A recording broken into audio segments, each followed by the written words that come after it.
we sent our interview yesterday. Are you Sure. still planning on being on stage with Tucker Carlson later this month? And then related to the border, what's the Trump-Vance plan to stop social media being used for cartel recruitment? Yeah, very, very good question. So on the first question, yes. Look, I believe, agree or disagree with anything that Tucker Carlson or his guests say, we believe in free speech. We believe if you don't like an idea, and obviously, the Holocaust was a terrible tragedy, and it's something that we have to make sure never gets repeated again in this country. The best way, I think, to ensure, never gets repeated again anywhere in the world, certainly in this country or anywhere else, the best way to ensure that doesn't happen is to debate and push back against bad ideas. It's not to try to censor and suppress them. I really believe that the more you censor ideas instead of fight back against them, the more you give those ideas power.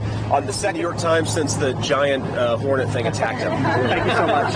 As a follow-up on the Tucker Carlson question, you mentioned that we should push back on bad ideas and freedom of speech.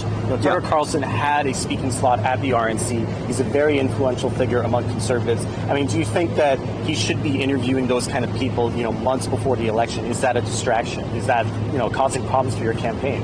Well, look, Tucker Carlson isn't affiliated with the campaign, so I don't think that what Tucker Carlson does is a distraction or is not. He's going to do what he wants to do, and we can disagree or agree with the viewpoints offered by his host. But again, I think the fundamental idea here is Republicans believe not in censorship. We believe in free speech and debate. It's one of the most important things that RFK said in his message endorsing Donald Trump is the Democrats used to be the party where if you had an idea you didn't like, you pushed back against it, you fought back against it, you criticized it. This whole idea that is taken hold in the far left of this country, that if you see a bad idea, the way to solve it is to censor it, I think is ridiculous. Kamala Harris is the candidate of censorship. She's the candidate of using big tech to silence Americans. She's the candidate of shutting Americans up.